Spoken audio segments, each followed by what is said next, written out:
Senator, why did you send this letter to the White House asking for all the internal documents that have to do with the relationship between the president and President Erdogan? What were the red flags? Well, there have been many red flags occurring.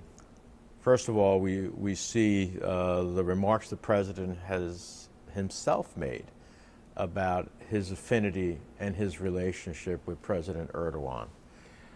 The way in which Halkbank was treated, the suggestion that somehow the United States would not pursue Halkbank as per U.S. law is deeply troublesome.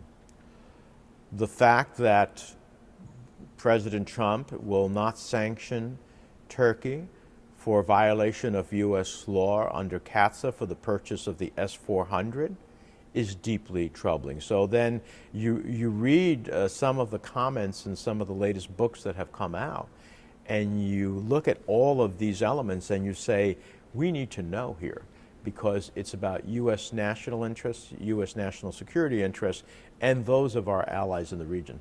So you are giving the White House a deadline. They need to submit these documents by the end of September. First of all, are they obliged to provide these documents? And did you get any feedback about their intentions? Haven't gotten any feedback yet. We expect fully that they will comply by September 30th. The Senate Foreign Relations Committee has oversight over foreign policy. Congress has an oversight role over foreign policy.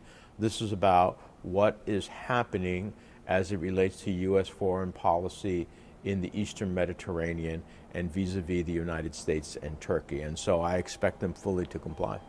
So you note in your letter that the president's approach makes Erdogan stronger.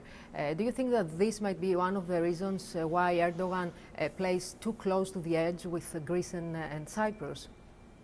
I'm convinced that Erdogan will push the limits because he sees no consequences.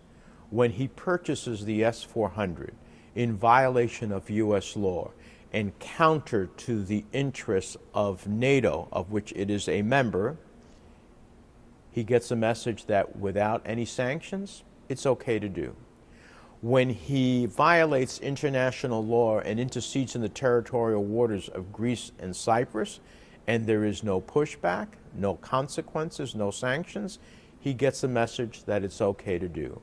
When he is in the midst of having a military engagement in Libya and nothing happens, he gets the message it's okay to do. So the lack of the strong U.S. response here is clearly giving Erdogan a green light, go ahead, because maybe we will criticize, but we won't do anything more. Talking about a strong U.S. response, reportedly, the president asked Erdogan in the midst of the summer crisis in the Eastern Mediterranean to back off. He didn't do it. He backed off a month later or so, and for different reasons. Why do you think he chose to ignore the U.S. president? I think Erdogan ignored President Trump and the United States because if you have a bark but no bite, then at the end of the day, there's no consequence.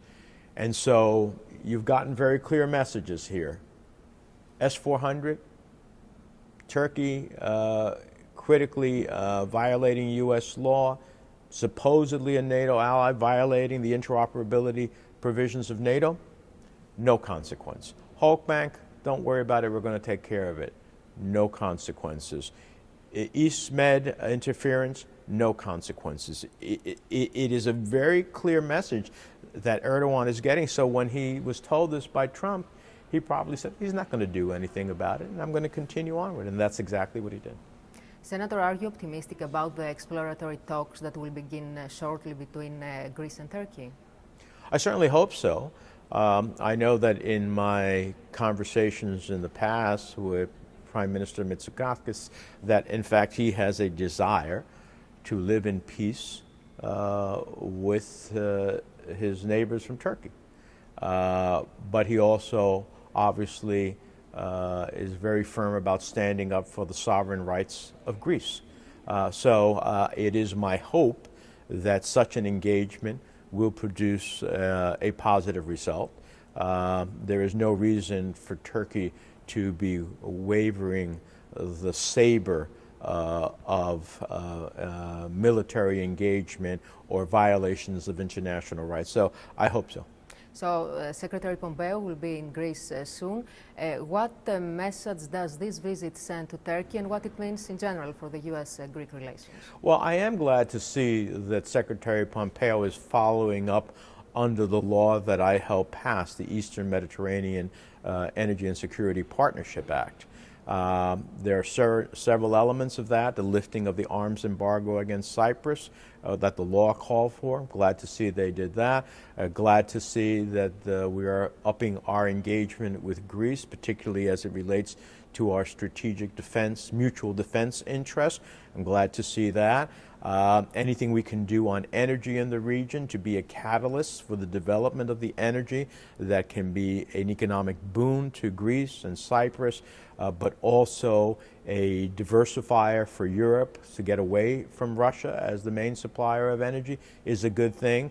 But these are all instigated by the Eastern Mediterranean Security and Energy Partnership Act that the Congress passed and was signed into law. I'm glad to see they're following up on it. Thank you very much, Senator, for this interview.